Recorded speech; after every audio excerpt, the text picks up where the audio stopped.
ಈ ನಮ್ಮ ವಕೀಲರ ಸಂಘದಲ್ಲಿ ಈ ಆರೋಗ್ಯ ಶಿಬಿರದ ಬಗ್ಗೆ ಒಂದು ಕಾರ್ಯಕ್ರಮ ಹಮ್ಮಿಕೊಂಡಿದ್ರಿ. ಇದೊಂದು ಒಳ್ಳೆಯ ಬೆಳವಣಿಗೆ. ಅದರ ಜೊತೆಗೆ ನಮ್ಮ ತಾಲೂಕಾ ಕಾನೂನು ಸೇವಾ ಸಮಿತಿ ವತಿಯಿಂದ ಕೂಡ ಅದನ್ನು ಹಾಕ್ಕೊಂಡು ಮಾಡ್ತಾ ಇರೋದ್ರಿಂದ ಒಂದು ಒಳ್ಳೆಯ ಬೆಳವಣಿಗೆ. ಯಾಕಪ್ಪ ಅಂತಂದ್ರೆ ಈಗ ನಾವೇನು ಮಾಡ್ತೇವೆ, ತಾಲೂಕಾ ಕಾನೂನು ಸೇವಾ ಸಮಿತಿ ಮತ್ತು ನಾವು ವಕೀಲರು, ನ್ಯಾಯಾಧೀಶರು ಉಚಿತವಾಗಿ ಕಾನೂನು ತಿಳುವಳಿಕೆಯನ್ನು ಹೇಳ್ಕೊತ ಹೋಗ್ತಾ ಇರ್ತೀವಿ. ಊರಿಗೆ ಹೋಗ್ತೀವಿ, ಹಳ್ಳಿ ಹೋಗ್ತೀವಿ.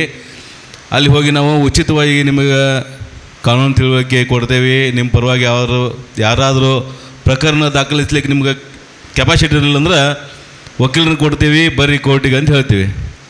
ಆದ್ರೆ ಇದು ನಮ್ಮ ಆರೋಗ್ಯ ಇಲಾಖೆ ವತಿಯಿಂದ ಇರಲಿಲ್ಲ.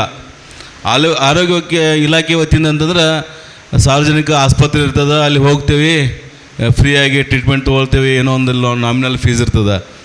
ಬಟ್ ಈ ರೀತಿಯಾದಂಥ ಬೆಳವಣಿಗೆಗಳು ಭಾಳ ಆಗಬೇಕು. ಈ ನಮ್ಮ ವಸಂತಕುಮಾರ್ ವೈದ್ಯಾಧಿಕಾರಿಗಳು ಮತ್ತು ಅವರ ಅವರಾದಂಥ ಪೂಜಾ ಮೇಡಮ್ ಅವರು ಮಾಡ್ತಾ ಇರುವಂತಹ ಈ ಥರದ ಕಾರ್ಯಗಳು ಭಾಳ ಒಳ್ಳೆಯ ಬೆಳವಣಿಗೆ. ಯಾಕಪ್ಪ ಅಂತಂದ್ರೆ ಈ ಆರೋಗ್ಯದ ಬಗ್ಗೆ ತಿಳುವಳಿಕೆ ಮತ್ತು ಕಡಿಮೆ ಖರ್ಚಿನಲ್ಲಿ ಅವರಿಗೆಲ್ಲ ಆರೋಗ್ಯದ ಬಗ್ಗೆ ಅವೆಲ್ಲ ತಪಾಸಣೆಗಳು ಇವು ಹೊರಗಡೆ ಭಾಳ ಕಾಸ್ಟ್ಲಿ ಆಗ್ತಾವೆ ಅಂತ ಹೇಳಿದ್ರು ಅವರು. ಈ ನಮ್ಮ ವಕೀಲರಿಗೆ ಇದೊಂದು, ಯಾಕಂದ್ರೆ ವಕೀಲರು ಮಾಡ್ತಾ ಇರುವುದು ನೋಬೆಲ್ ಪ್ರೊಫೆಷನ್ ನಮ್ಮದು. ಯಾಕಂದ್ರೆ ನಮ್ದು ಇಲ್ಲಿ ಯಾವುದೋ ಸರ್ವಿಸ್ ಮೋಟಿವ್ ಇರೋಂಗಿಲ್ಲ. ನಾವೆಲ್ಲ ಸಮಾಜದ ಹೋರಾಟಗಾರರು, ಸಮಾಜಕ್ಕೆ ನ್ಯಾಯ ಕೊಡಿಸುವಂಥ ಯೋಧರು ನಾವು.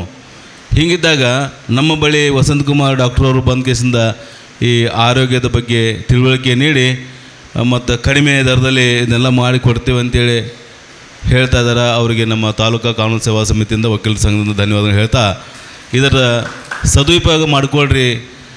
ವಿಶೇಷವಾಗಿ ಹೇಳ್ಬೇಕಂದ್ರೆ ನಮ್ಮ ವಕೀಲರಿಗೆ ಭಾಳ ಅವಶ್ಯಕತೆ ಇದೆ. ಅದ್ರ ಜೊತೆ ನಮ್ಮ ಜಡ್ಜಸ್ಸಿಗೂ ಭಾಳ ಅವಶ್ಯಕತೆ ಇದೆ. ನಿಮ್ಗಿಂತ ಜಾಸ್ತಿ ನಮಗೆ ಸ್ಟ್ರೆಸ್ ಇರ್ತದೆ. ಫುಲ್ ಎದ್ರಾಗ ಹಾರ್ಟ್ನಾಗ ಕೆಲಸ ಮಾಡ್ತಾ ಇರ್ತೀವಿ ನಾವು. ಅದೇ ರೀತಿಯಾಗಿ ನಮ್ಮ ಹಾರ್ಟಿಗೆ ಕಾರಣ ನೀವೇ ಮಾಡೋದು ನಮಗೆ ತಿಳಿತಾ. ಅದೇನೇ ಇರಲಿ, ನಿಮಗೆ ನಾವು ಇರ್ತೀವಿ. ನಮ್ಮ ಸ್ಟ್ರೆಸ್ಸನ್ನು ನೀವು ತೊಗೊಳ್ತಾ ಇರ್ತೀರಿ, ನಿಮ್ಮ ಸ್ಟ್ರೆಸ್ಸನ್ನು ನಾವು ತೊಗೊಳ್ತಾ ಇರ್ತೀವಿ. ನಮ್ಮಿಬ್ಬರ ಸ್ಟ್ರೆಸ್ಸನ್ನು ನಮ್ಮ ವೈದ್ಯಾಧಿಕಾರಿಗಳು ಇವತ್ತು ತೆಗೆದುಕೊಳ್ತಾ ಇದ್ದಾರೆ.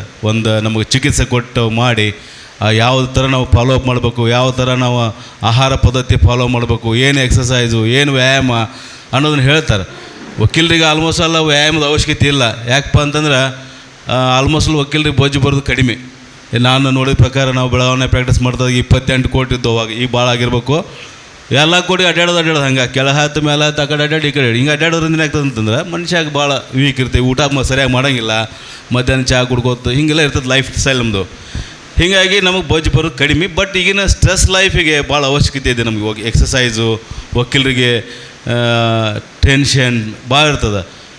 ಮತ್ತು ನಾವು ಎಲ್ಲ ಈ ಸ್ಪೀಡಾಗಿ ಹೋಗ್ಬೇಕಾಗ್ತದೆ. ಆ ನಿಟ್ಟಿನಲ್ಲಿ ವೈದ್ಯಾಧಿಕಾರಿಗಳು ಕನ್ಸಲ್ಟ್ ಮಾಡಿ ಅವರ ಸಲಹೆ ತೆಗೆದುಕೊಂಡು ನಾವು ಒಂದು ಒಳ್ಳೆಯ ಮಾರ್ಗದರ್ಶನದಲ್ಲಿ ಹೋಗೋದು ಭಾಳ ಸೂಕ್ತ ಅಂಥೇಳಿ ನಮ್ಮ ತಾಲೂಕಾ ಕಾನೂನು ಸೇವಾ ಸಮಿತಿಯಿಂದ ನಾವು ಆಶಯಪಟ್ಟ ನನ್ನ ಎರಡು ಮಾತುಗಳು ಮಾತಾಡಲಿಕ್ಕೆ ಅವಕಾಶ ಕೊಟ್ಟದಕ್ಕೆ ಧನ್ಯವಾದ ಹೇಳಿ ನಾನು ಮುಗಿಸ್ತಾ ಇದ್ದೀನಿ.